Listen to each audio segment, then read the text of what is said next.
Hi children, hope you all are doing great and having fun. Yes, then what about your quarantine days?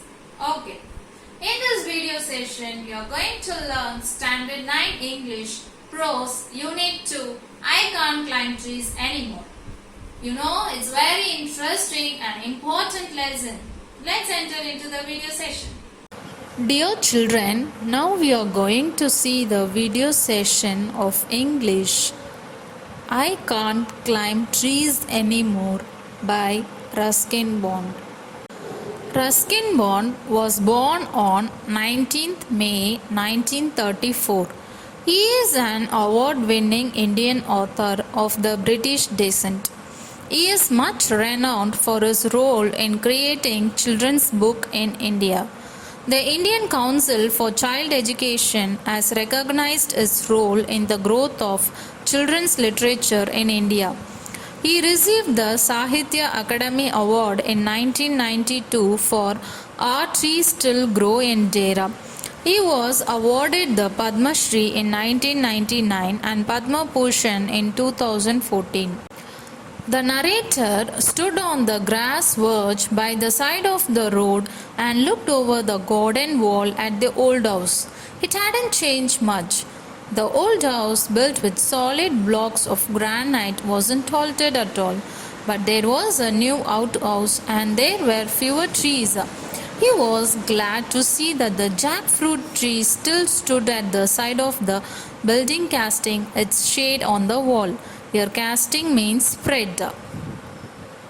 The narrator remembered his grandmother saying, "A blessing rests on the house where the shadow of a tree falls."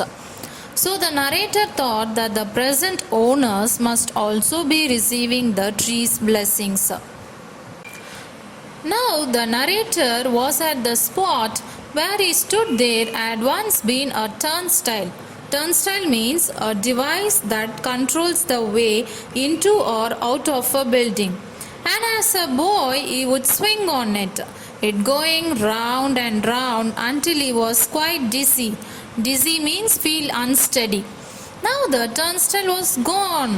The opening walled up. Tall hollyhocks grow on the other side of the wall. Hollyhocks means a garden plant that has very tall stems covered with brightly colored flowers. The narrator heard a voice, "What are you looking at?" Moments later, a girl stood framed between dark red hollyhocks staring at the man. She was only 12 or 13 with lively eyes and long black hair. The narrator said that he was looking at the house and he asked the girl whether it is hers. The girl said no, that it was her father's. The narrator asked the girl what her father do. The girl replied that he is only a colonel. The narrator said, "Only a colonel? He should have been a brigadier by now." Brigadier means senior officer. The narrator burst out laughing. The girl said, "It's not funny. Even my mom says he should have been a brigadier." They stood on either side of the wall, appraising each other. Then the girl asked, "Do you want to buy the house?" Narrator said, "No." The girl said, "Then why you are looking at the house?" Narrator said, "I used to live here 25 years ago. As a boy, as a young man, and then my grandmother died and we sold the house and went away." The girl was silent for a while. She said, "You would like to buy it back now, but you don't have the money." The girl thought he did not look very prosperous. Prosperous means rich. Narrator said, "No, I wasn't thinking of buying it back. I want to see it again, that's all." The girl asked, "How long you have lived in it?" Narrator said, "Only 3 years." The girl smiled and asked, "Would you like to come in and look more closely?" The narrator asked the girl whether her parents wouldn't mind. The girl said, "They have gone to club, they won't mind." And the girl asked the narrator, "How old are you?" He said, "Just middle age, but feeling young today." And to prove it, he decided he would climb over the wall instead of going round to the gate. He got up on the wall, all right, but he had to rest there, breathing heavily. Then he muttered to himself, a middle-aged man on the flying trapeze. Trapeze means hanging by two ropes and free to swing. And muttered means saying something in a low voice. The girl said, I'll help you, and gave him her hand. He slithered down into a flower bed, shattering the stem of a hollyhock. Slithered means moving smoothly. They both walked across the grass. He spotted a stone bench under a mango tree. It was the bench on which his grandmother used to rest when she was tired of pruning rose bushes. Pruning means cutting away. The narrator said, Let's just sit here. I don't want to go inside. The girl sat beside him on the bench. They both were silent for some time. The narrator closed his eyes and remembered the music of piano, the chiming of a grandfather clock. Chiming means a sound of a bell or a clock. The constant twitter of bajaragas on the veranda. Bajaragas means a small, brightly colored birds from Australia. It looks like a parrot. His grandfather cranking up the old car. The narrator used to climb the jackfruit tree and he opened his eyes. The narrator said that the jackfruit tree was his favorite place. Do you see that thick branch stretching out over the roof? Halfway along it there's a small hollow. Hollow means small hole, in which he used to keep some of his treasures. The girl asked, What kind of treasure? The narrator said, Oh, nothing very valuable. Marbles I would want, a book I wasn't supposed to read, and a few old coins I would collected. Things came and went. There was my grandfather's Iron Cross. He was awarded for bravery during the First World War. When my grandfather fought in France, he got it from a German soldier. The girl asked the narrator that still he is having those treasures. Narrator said that he left those things in the jackfruit tree. The girl asked, You left it in the tree? Narrator said, Yes, I was so excited at that time, packing and saying goodbye to people and thinking about the ship I was going to sail on that I simply forget all about it.